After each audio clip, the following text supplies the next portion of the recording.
Aí, gente, olha, para nós encerrarmos essa coisa de pH, é muito legal essa última parte e também é um assunto que costuma ser cobrado bastante. Enem já cobrou isso mais de uma vez e é muito comum o processo seletivo cobrar sobre esse assunto que é chamado, né, indicadores de solução ácida e básica ou também chamado indicadores de pH.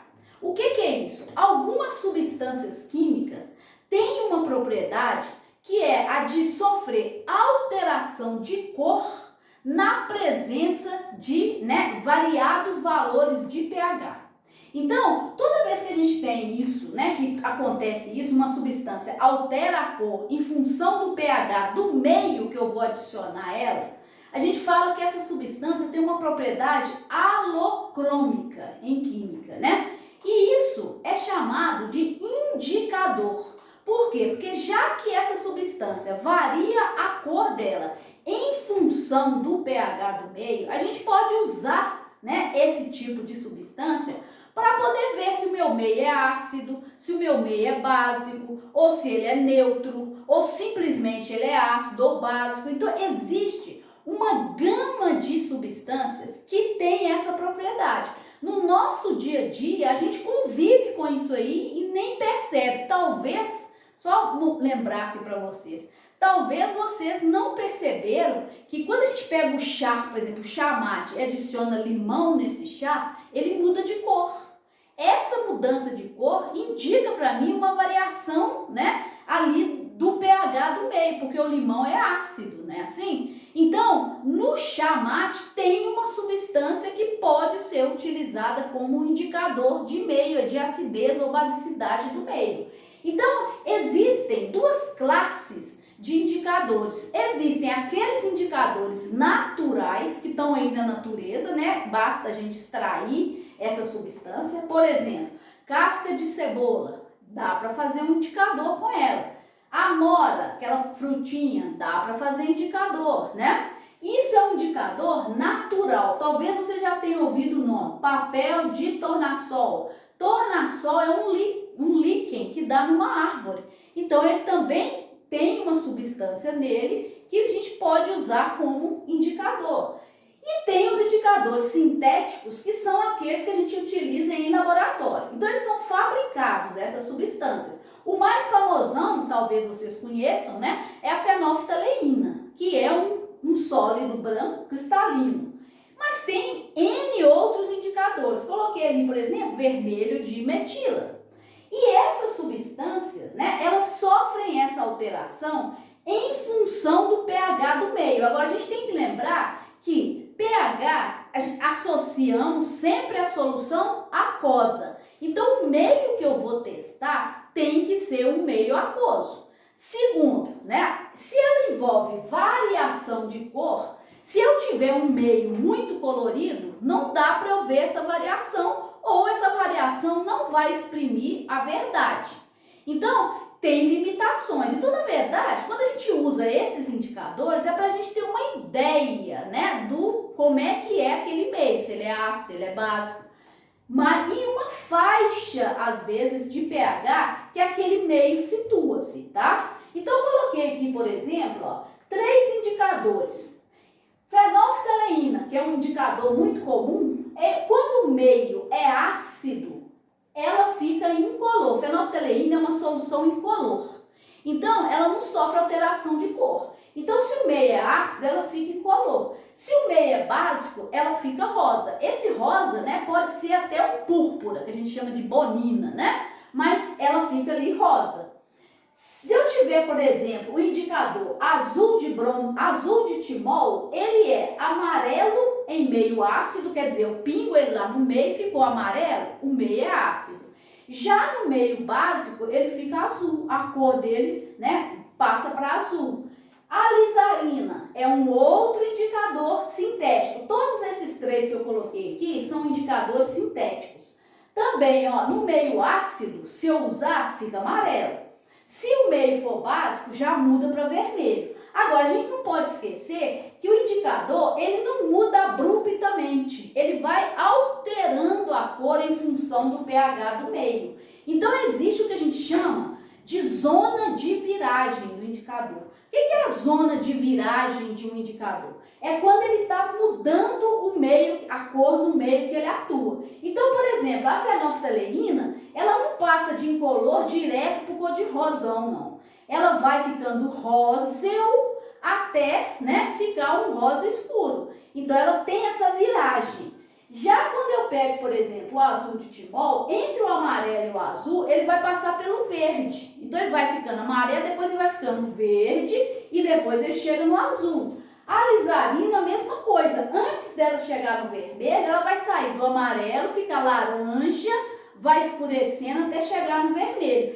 Essa zona de viragem é o que a gente chama de zona de sombra. Então, se eu faço o teste, né, num meio, com um indicador e ele cai, por exemplo, com a alizarina e fica laranja, esse indicador não é muito bom não para aquilo que eu estou querendo.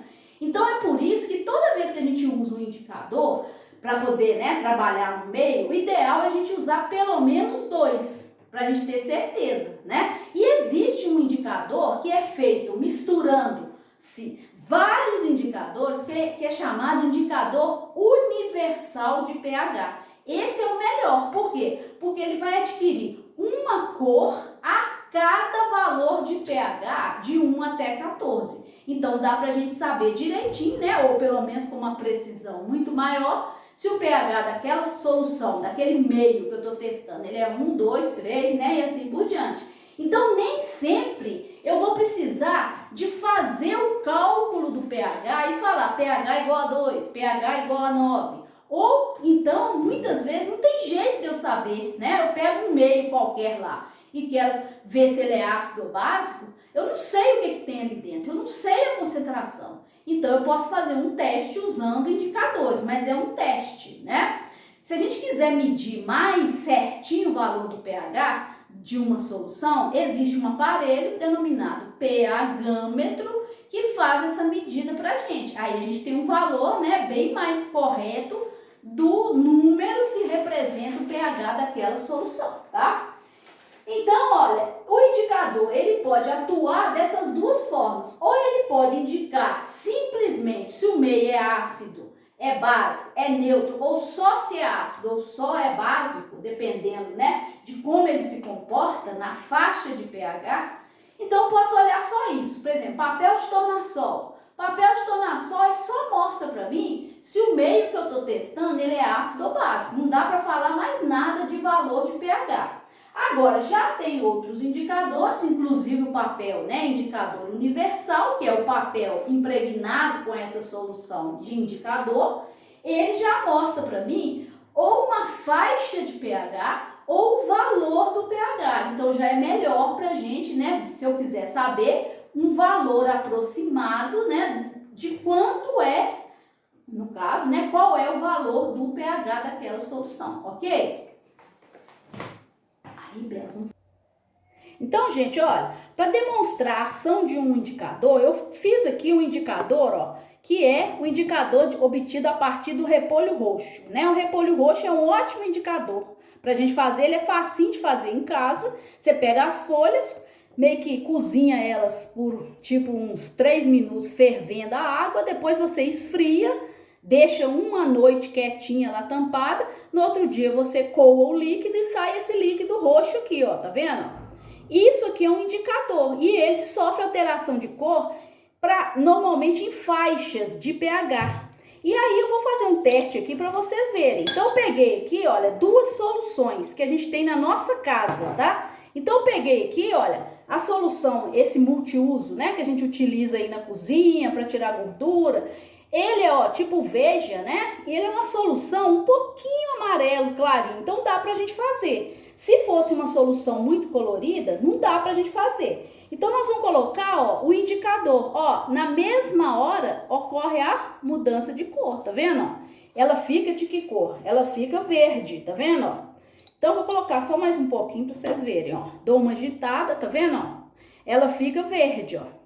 Isso significa o quê? Segundo a gente sabe da escala do indicador de repolho roxo, se a minha solução que eu testar ficar de amarelo até um azul bem escuro, indica que o meu meio é o quê? É básico, tá vendo? Então, esse indicador, produto que a gente utiliza na nossa casa, que é o multiuso, ele tem o quê? Uma característica básica, né? Já se eu fizer agora, ó, o mesmo teste com o vinagre, né? Então eu peguei um vinagre, se você pegar um vinagre de vinho tinto, não vai dar para você ver. Mas eu peguei um vinagre que é branco, que é o vinagre de álcool, né? E vou fazer o mesmo teste com ele, ó. Vou adicionar a minha solução, né, que eu obtive ali, ó, do repolho roxo. Olha a diferença. Agora ela ficou que cor? Vermelha. Por que muda? Olha só a do Veja Multiuso. Olha a diferença. É bem grande, não é? Então, toda vez que eu estiver fazendo um teste com o repolho roxo e a minha solução ficar de vermelha até um rosa, indica que o meu meio é o quê? Ácido. E quanto mais próximo, quanto mais vermelho ficar, mais ácido é. A gente sabe que o vinagre tem um pH em torno de 3, então ele tem uma acidez bem boa, né? Bem azedinho. Então, olha lá, por isso que já fica bem mais próximo do vermelho. Então, só para vocês verem que a gente pode fazer um indicador na nossa casa de forma simples e pode brincar aí de testar, né, o pH de meios, mas tem que ser coisas que não tem cores fortes, tá bom? Então, gente, ó, pra gente acabar, né, esse negócio de indicador é muito legal, por quê? Porque é sempre uma coisa colorida, né, indicador sempre tem cor. Então, para encerrar, vou fazer um exemplo aqui, só para mostrar para vocês essa coisa da precisão de indicador. Então, ele fala assim, a fenolftaleína é um indicador que passa de incolor para rosa em pH igual a 9. Então, quer dizer que, como a gente viu aqui no quadro, que ela em meio ácido ela é incolor e meio básico ela é rosa, já tem uma mentira ali, né? Por quê? No meu quadro. Por quê? Porque só quando o pH é igual a 9 que ela muda de incolor para rosa. Então, significa o quê? Que se eu tiver qualquer coisa antes de pH igual a 9, eu vou poder achar que o meu meio é ácido ou o meu meio é neutro, quer dizer. E, no entanto, ele já está básico. Então, essa coisa de indicador tem um negócio da viragem dele. Então, a gente tem que ficar esperto. Por isso que eu falei que, normalmente, a gente usa mais de um indicador quando a gente quer usar só eles para ver se o meio é ácido ou básico. E aí, ele pergunta assim, qual das soluções a seguir a fenolftaleína pode diferenciar, então? Então, vamos supor que nós temos lá 3 soluções, cada uma delas com essas concentrações de íons H+, e eu quero usar a fenolftaleína nelas. Então, será que eu vou conseguir diferenciar alguma ou mais de uma usando a fenolftaleína somente, né? Então, se ele me deu as concentrações de H+, eu vou calcular o pH, né, de todas as soluções. Então, eu venho aqui lembrando, né, que pH é menos o logaritmo de H+, que ele já me forneceu aqui. Então, não tem que fazer nada, só aplicar aqui, ó. E vou calcular o pH de cada uma das soluções. Como na frente, todas elas, a concentração é 1 e log de 1 é 0, então, eu já posso escrever direto, ó, o pH da primeira é 3, o pH da segunda é 8 e o pH da terceira é 10. Pronto, agora que eu sei os valores dos pHs das soluções, eu posso ver se como é que o meu indicador vai comportar em cada uma delas. Se ele só vai mudar de cor em pH, né, de 9 lá para cima, então, ó, a primeira ele vai ficar incolor, que o pH é 3, é menor do que 9. Na solução 2, embora ela já seja básica, vai continuar incolor. Por quê? Porque só vai mudar de cor a partir do pH igual a 9. Somente a solução 3, na qual o pH é igual a 10, é que eu vou conseguir, né, usando a fenolftaleína, diferenciar. Então, a única solução que eu vou conseguir diferenciar, né, com a fenolftaleína é a 3. Por quê? Porque o pH dessa solução, ó, é maior do que 9, que é o valor, né, que a fenolftaleína muda de cor. Então, cuidado, fenolftaleína é muito comum nos livros, eles falaram assim, fenolftaleína é indicador de base. Então, ela fica rosa no meio básico. Não é bem assim, não. Ela fica rosa, mas quando o meio já está um pouquinho mais básico, né? Isso, senão ela não vai sofrer ainda alteração de cor, tá bom? Então, ó, é isso aí, né? Espero que vocês tenham aprendido, né? Entendido essa coisa de pH, que é bem legal e muito aplicado no nosso dia a dia. e até a nossa próxima aula aí. Tchauzinho.